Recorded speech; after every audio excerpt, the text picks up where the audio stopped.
You might know him from Quest for the Card as the game show host, or you Wow. may know him from his his starring role in a feature film called 7 Days in Utopia, or maybe you saw him in his rom-com. Do you remember the name of that one? Swing Away. Swing Away, yeah. Swing I Away. didn't make the edit on either one. Just my voice made it. Yeah. But of course, we're a golf show, so our guest was a tremendous junior and high school golfer in the state of Nevada, where he is in the Las Vegas Golf Hall of Fame. Got inducted in 2015 with some of the greats: Charlie Hoffman, Tommy Armour, Butch Harmon, and Ryan Moore. And he's now the voice of LIV Golf, Jerry Foltz. Thanks for joining us here on 54 Golf. It's first of all, that was one hell of a fucking oversell right there. I appreciate it. Thanks for the intro. I'm excited about joining you guys. I became an early fan because not so much because you were pro LIV, but because, like I told you in my direct message to you, facts matter to me, and you guys do the research to get things right before presenting your own personal opinions on it. So and I look forward to your platform growing. You know, you're our first real guest on this show, so we knocked it out of the park with he knocked it out of the park with guest number one. You guys you could aim a whole lot higher. Yeah, pretty big. So to piggyback off of that beautiful intro that Aaron gave you, you did some on-course reporting, right, over the years for Nationwide Tour, LPGA, PGA Tour coverage, play-by-play for Nationwide Tour coverage. As he said, a host of Quest for the Card, appearances on shows, Golf Channel, Golf Central, Academy Live, Morning Drive. Then in June 2022, you decided to make the move over to LIV and leave the Golf Channel. So I guess what I want to know is, how does the environment and workplace at LIV Golf differ from that of the PGA Tour coverage over on the Golf Channel? And what drew you over to LIV? Well, it reminds me a lot of what the Golf Channel was in the early days, like a mom and pop. Now, granted, this is an extremely well-backed mom and pop operation with some pretty sizable budgets for our TV production, but it's one family. It's the same group of people at each and every event in terms of the TV production, the staff behind the scenes, obviously the players and caddies. And it's got that kind of everybody cares about each other and everybody has each other's back kind of feel. Now, I will never throw Golf Channel under the bus. They were great to me for a long, long time, Sure. But they grew and they grew. And then Comcast kept buying little slices of them until finally Comcast bought them completely out, bought Joe Gibbs completely out. And then eventually Comcast buys NBC Universal as part of their mega conglomerate based up not far from where you guys are. And then, you get a bunch of motherships looking down at every little thing, and you lose a little bit of that identity, at least each employee does at some point. So I think what the best part of it, the difference in work environment, is that right there. And fortunately, and one of the three main reasons I joined is the guy they hired to be their producer, in my opinion, is by far the best in the business and the best there ever will be. Keith Hirschland. He's also the guy that hired me at Golf Channel in my first show in 1995. So it's a pleasure to be working back with him. I also ended up being the best man at his wedding to Sarah, and he's been one of my closest friends for a number of years. So that part helped a lot. Obviously, it's a better job. I'm not going to lie to you and say it wasn't about the money a little bit, but I certainly don't make what everybody thinks I make. It's a little bit better job, a lot less work. It's a lot more actual responsibility in my job, which I enjoy. It gives me a purpose, so to speak. But also it was my son.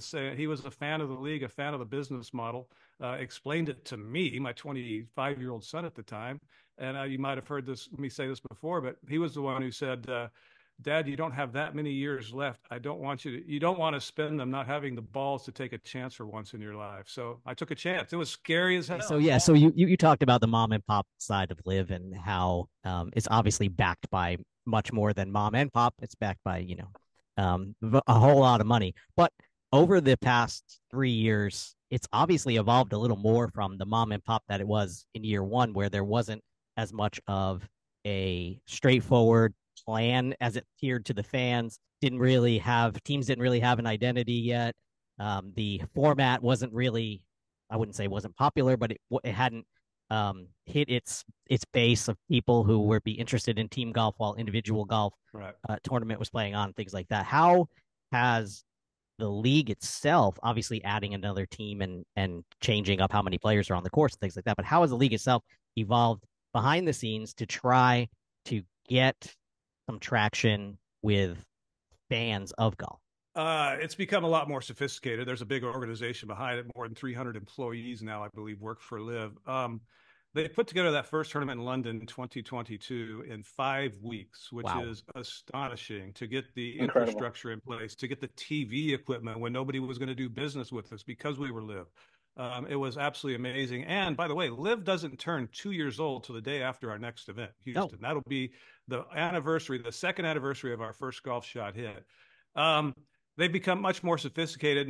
Now remember, Yasser's the governor of the Professional Investment Fund, part of the Sovereign Wealth Fund of the Kingdom of Saudi Arabia. That professional at PIF is one extremely sophisticated investment entity. There are so many checks and balances that go on within that organization, from my understanding, that it wasn't a decision that was made lightly. The timing of it was, you know what, let's just do it. Because, at the time, obviously, nobody was returning calls from Ponte Vedra, and it became, we're going to do this. Somebody's going to do it. Let's just do it. So we did it, and it's worked out pretty well. We've crossed every hurdle in the process. In terms of gaining traction with the fans, in a small sense, you can only do so much. You put the best product you can on the air and there for the people in person to see. Nobody who watches doesn't like the coverage. Nobody who goes to an event doesn't love being there and doesn't want to come back the next day and every event they can possibly get to. It is quite a cool experience. It's way different than traditional golf, but it's quite a cool experience. So you can't set aside the vitriol that came out of the anti-LIV campaign that was spearheaded, obviously, out of Ponte Vedra. That's going to take a while for some fans to get over, but there's a lot that have already crossed over and say, you know what, it ain't that bad. It's kind of cool. And I really like the guys they have playing. I want to watch them. Our numbers through any metric, any industry standard metric, are on the rise each and every week. The same can't be said, unfortunately, for traditional golf. So we've done everything we can other than just doing what we do best, which is holding these tournaments, staging these events. And like Greg, you've probably heard me say this, like Greg always tells me, take the high road, because there's not a lot of traffic up there and not many people are taking it right now. So just let our product speak for itself. I think all of us at this show fall into that category of transitioning over and just enjoying what LIV puts out. We're all golf fans first, but we went to Bedminster to watch last year, and it was just the most incredible experience. It's completely different than anything else that's been out there before.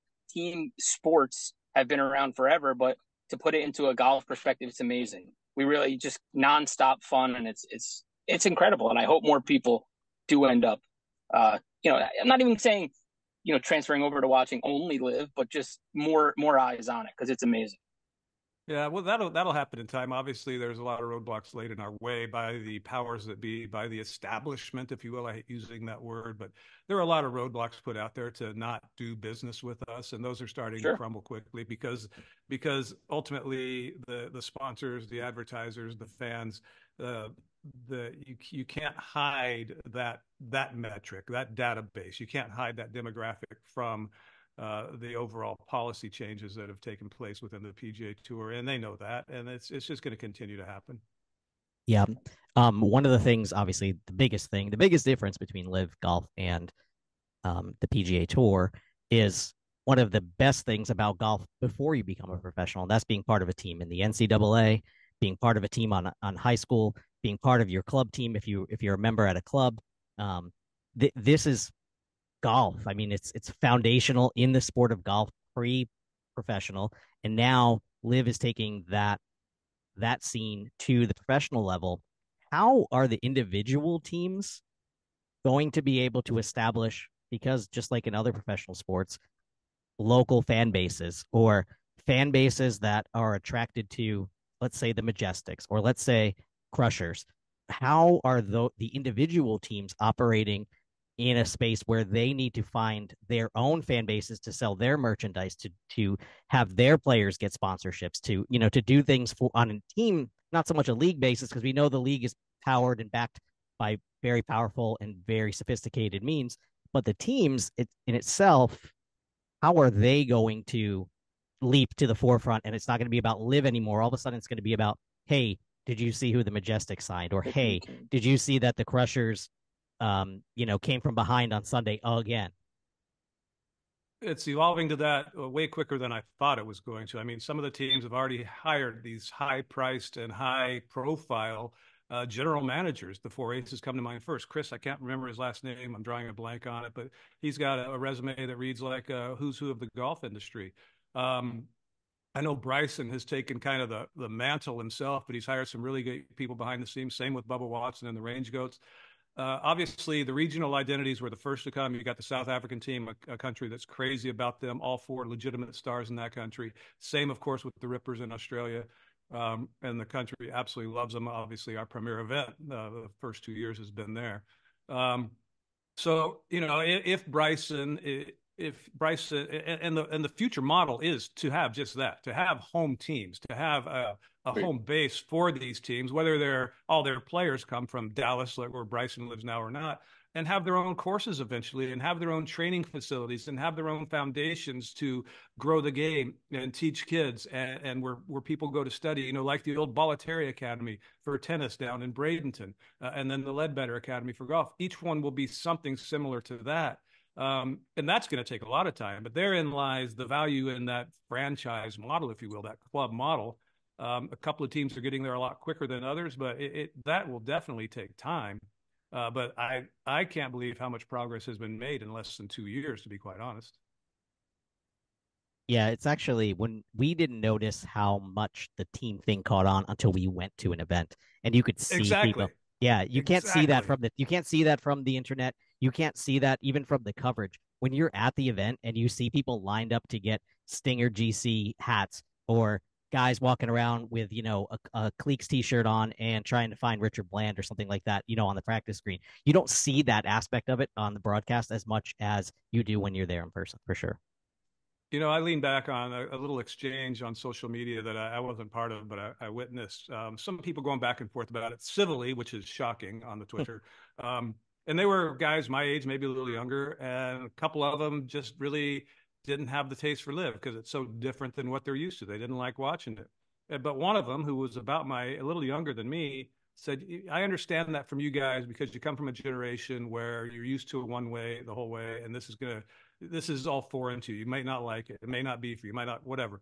He said, but to me, it's about my 7 and 9-year-old daughters. And the only way I can get them to watch golf on TV is to have LIV Golf on. And I get to spend 5 hours every weekend with them both days because they want to watch LIV. And it was last year at the Open Championship when Dad was watching it and the daughters came in and they wanted to know, Daddy, where are the Range Goats? How are they doing? And that, to me, tells you everything you need to know about the team aspect and bringing in a fan that would have never, ever, ever been a fan of golf.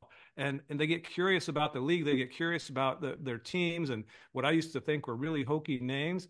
And curiosity is the seed by which participation grows. And anybody who thinks that LIV isn't in its own way helping grow the game is completely delusional, because you see it. You guys saw it at Bedminster. You see it at every single event.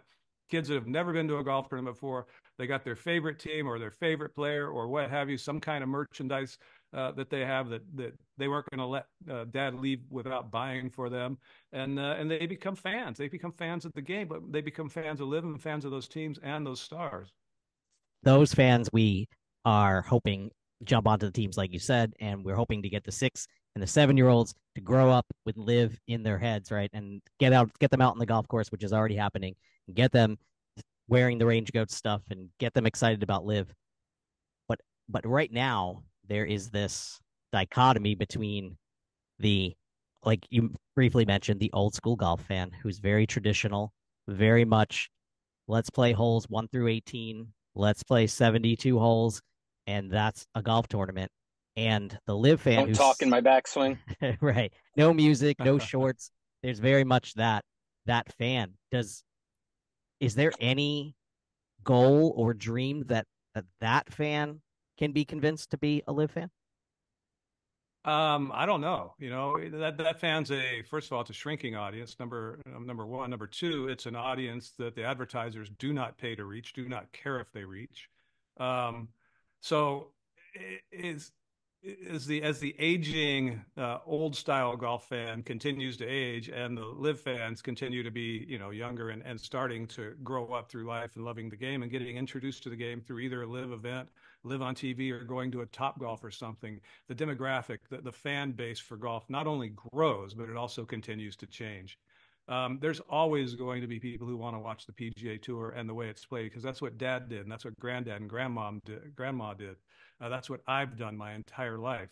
Um, it, it it's not that's not going to change quickly, but if they want to see the guys who either won or nearly won a number of majors since LIV came into existence, you're not going to see them play in the RBC Canadian Open, where if a phone call would have been answered, Dustin Johnson, a few other guys who were loyal to RBC for their whole careers would probably be there playing, but they're not.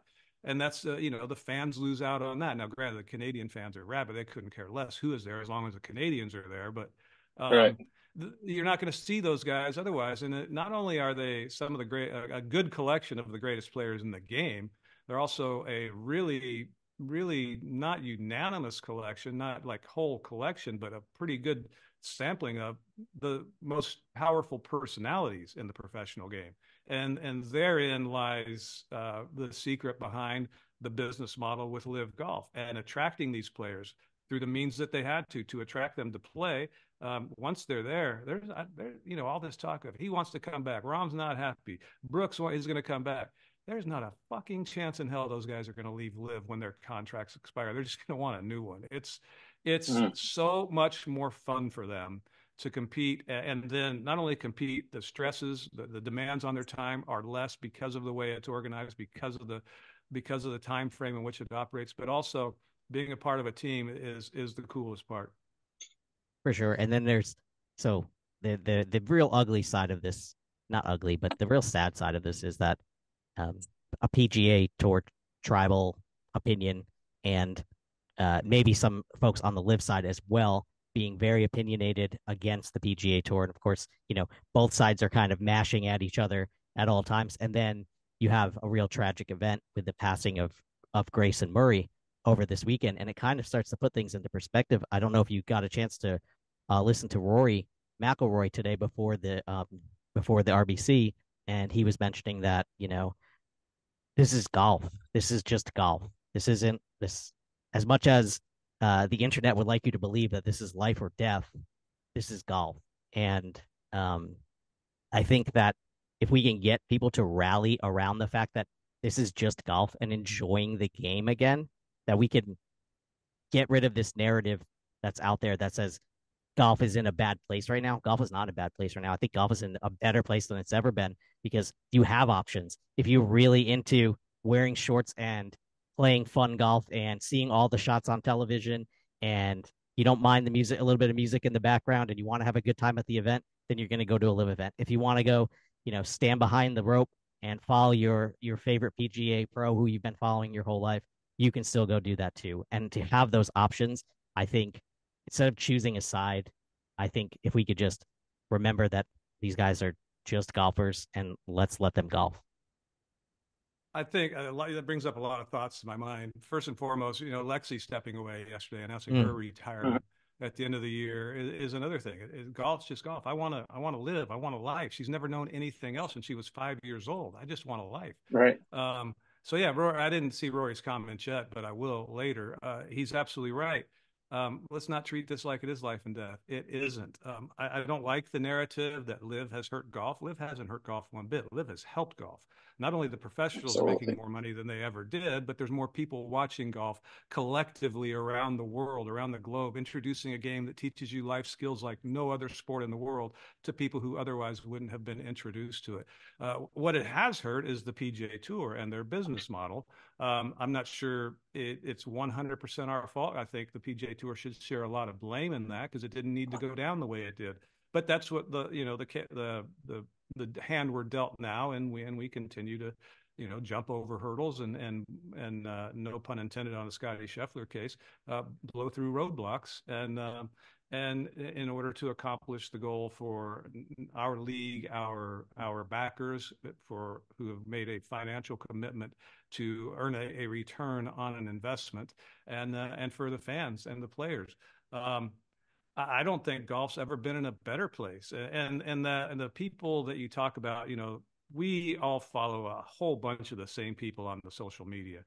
That's a very, very tiny segment of the audience that's watching even the lowest level golf tournament on a streaming outlet. That's a very tiny sampling of that audience, just very vocal. And sometimes I have fun with it. Sometimes I'm just like, I gotta hang this up.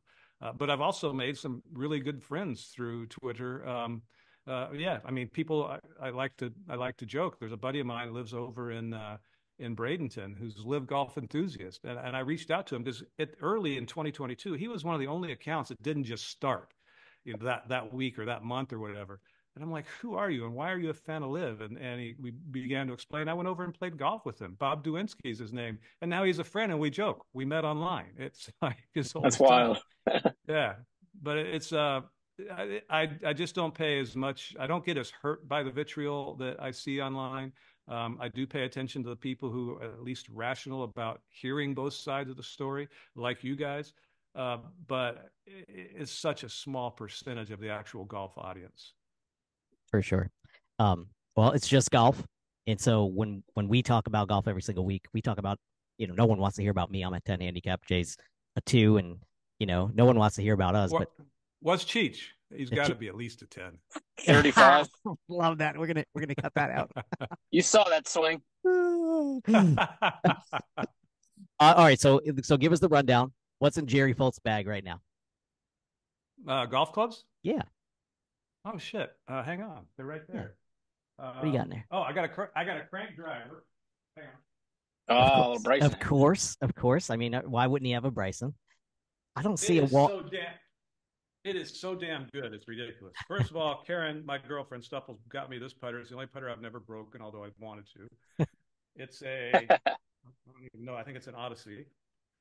Crank driver 3-wood, Karen's Callaway 5-wood, and I don't know what the other one is. And then Bridgestone irons. My son works for Bridgestone, and Bridgestone wedges. Oh, nice. Yeah. My son was one of the engineers, or the engineer with Bridgestone, working in Atlanta, making golf balls, and then recently accepted and took in, the job of his life. He's now they call it a managerial position, but he's the sales rep for the Central Florida area, and he's killing it. And he's just one of those really likable people. So he takes after his mother. And he loves golf more than any of us. That's awesome. How often do you get to play? Do you go out like when you go to Houston, are you going to go out and play the course, or it's all business? No, we in my old life, my previous career, we had plenty of free time to go play. But essentially from Wednesday morning on, most of our time is spoken for when we're on site. And we have longer broadcasts and we have lots of meetings, and we have a very sophisticated group of researchers behind us, behind the league in general, that provides us with so much information, whether it be about the players in the league and the analytics, but also about who's watching and why, and who's showing up at events and what do they like about it. And it's so much more sophisticated than anybody would think, and anything I have ever seen in my life. And all of the research, even, you can make data say whatever you want, but all of the research that goes on behind the scenes is what keeps everybody moving forward, because every indicator is we're doing things really right at present, and there's no reason to change course. 7 career hole-in-ones. Is that an accurate statement? First of all, it's holes in one. I'm a stickler for grammar. Holes in one. Holes in one, yes. I have actually 13 holes in one, 7 in competition. Jesus. I'm fucking old. That happens when you're old and you play golf your whole life. Wow. Off the tree, hit a donkey. Beautiful. The last one I made, it was a sandwich. I yanked it, landed up way up left of the hill and rolled down in, and that was the last one I made. The second one before that, I was playing with Tom Abbott from Golf Channel and a couple of friends down in Naples, and I really, really thinned a 9-iron, and somehow the stick got in the way and it fell in. Love it. Most of the others were good shots. But that's, I mean, that's just pure luck. That is absolutely pure luck. You talk to some, I Right. mean, was it Faldo who didn't make his first hole in one until he was in his 30s or something? It's crazy. Absolutely amazing. Yeah. Um, Amazing golf being played on LIV by obviously Jocko Neiman winning tournaments. Um, the Crushers have established themselves as one of the best teams in in the league for sure, carrying Yeah. over from last year. We're at the halfway point, and on our show we give our predictions. I'm not going to put you on the spot because I know you guys give predictions on the LIV site, but just looking forward to the second half of the season. Now that we made the turn here, is there a player who you expect to outperform their first half performance? Maybe like a John Rahm. Now all of a sudden, he's more comfortable to LIV. Maybe he starts to win more, or perhaps a team like the Fireballs kind of come together as you go overseas a couple times and take a run at the team championship. Yeah, there's one player who's definitely going to outperform his start, and I've been pumping his tires and been leading his bandwagon since the beginning, since he joined LIV, which was about the third event. Patrick Reed, he's not off to the best start. He's he's just too damn good, and he's too committed. He's going to have a much better second half. Torquay, I have to say they're the team that has underperformed, believe it or not, because they haven't won. But at last check, I haven't checked since Singapore, but they were second in the standings without a win. It's hard to say John Rahm hasn't performed well because he hasn't finished out of the top 10. Granted, there's only 54 players, but he hasn't finished out of the top 10. He just hasn't won. And when you look at the analytics, and we have some, like I told you, some really great stuff, and I got a half hour till I'm on the call with the guys scattered all about the world doing this stuff for us. He has really struggled the last few holes, the last 5, 6, maybe 7 holes of every event when he's in contention. And that is so un-Rom-like. So he's going to get over that. I think, I don't think anybody feels more pressure to win, self-imposed pressure to win than John Rahm. He wants to quiet all those people because, like Lexi said in her press conference yesterday, we're humans, words hurt. John Rahm is a tough, big, imposing guy, but he's also a teddy bear of a human being in my interaction with him. And nobody likes reading that stuff and hearing that stuff, even if it is a tiny fraction of an audience that primarily adores the guy.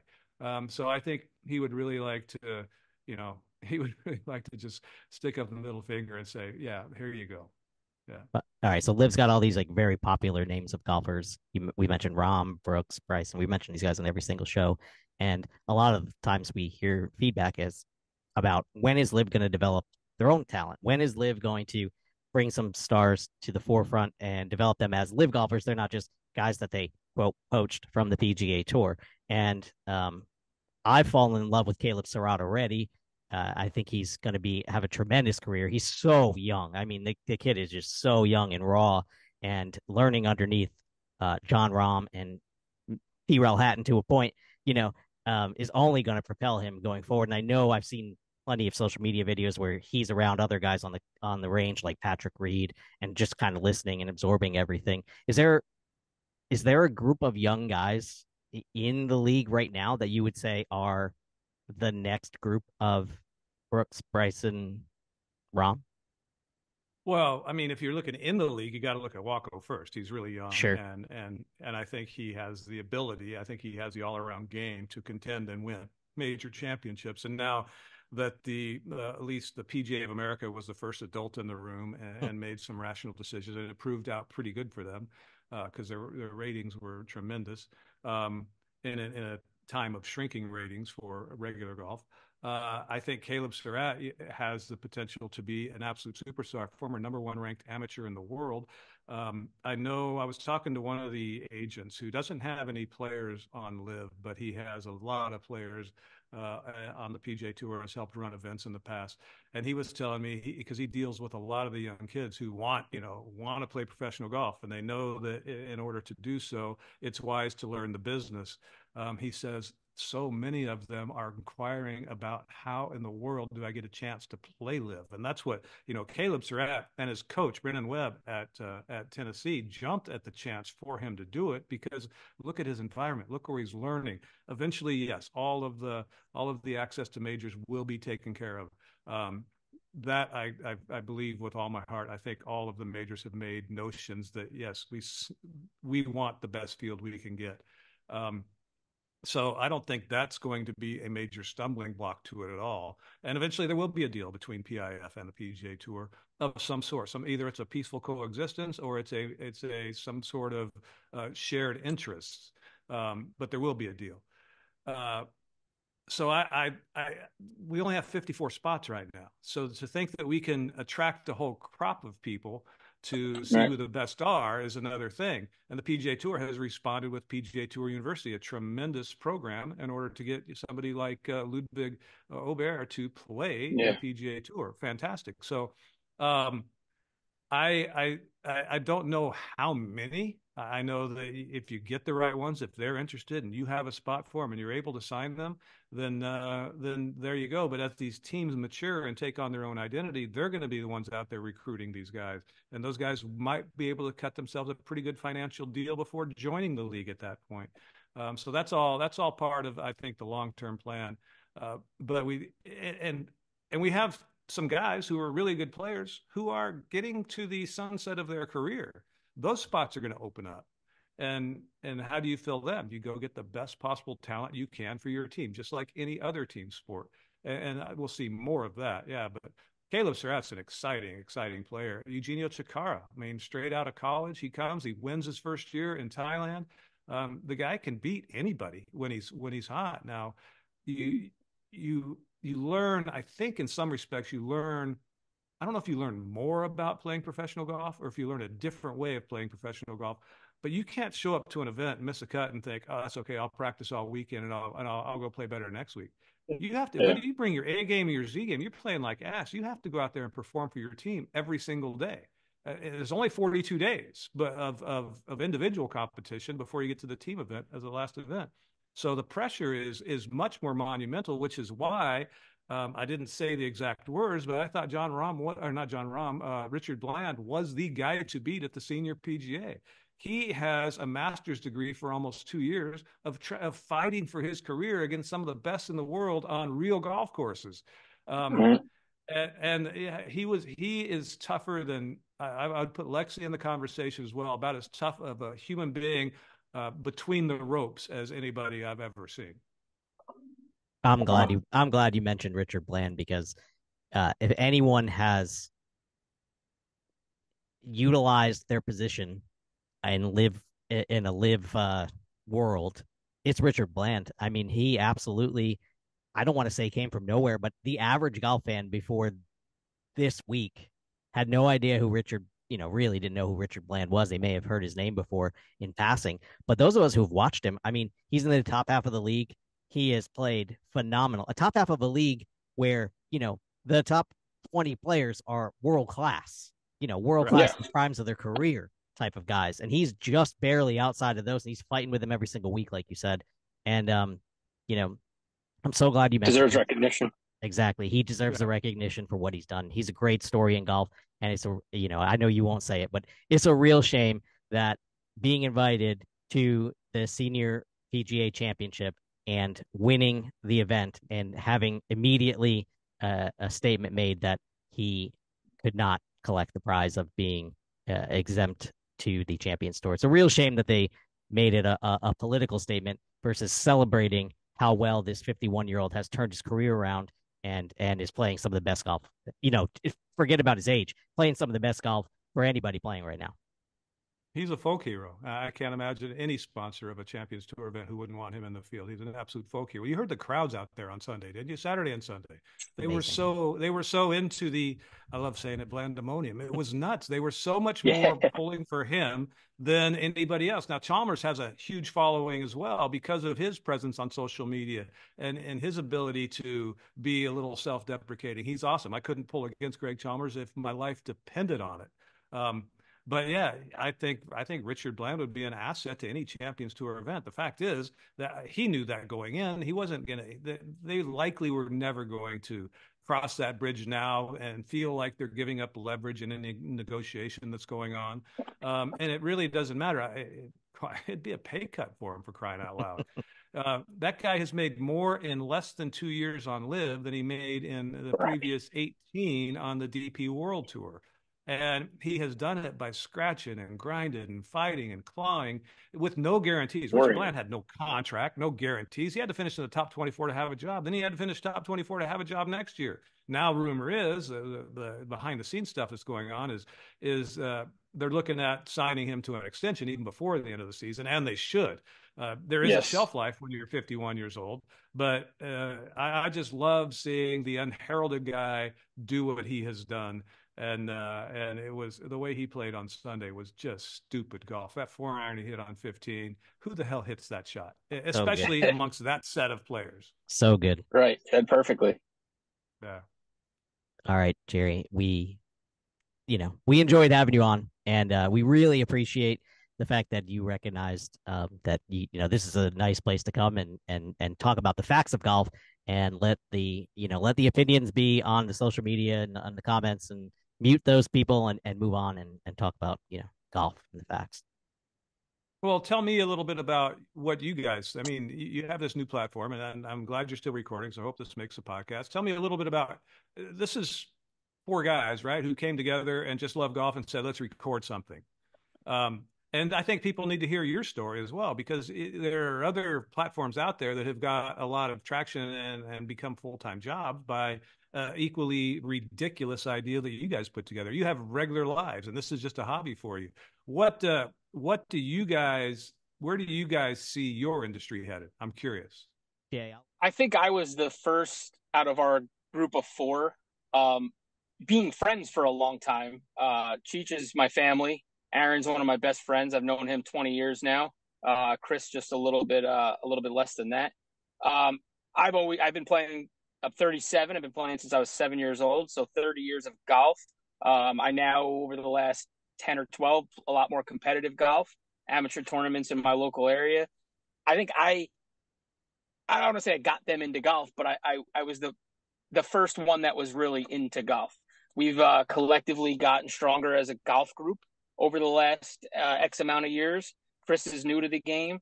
But about 2 years ago or so, when LIV started ramping up, Aaron reached out to us and kind of selected us for his reasoning. Aaron is fantastic at the mic. He's the brains behind the operation for sure. He got me as a more low handicap, more into golf world, watching forever and ever and ever. My grandfather working on golf courses, my dad being big into golf. It kind of, I take a different perspective on it.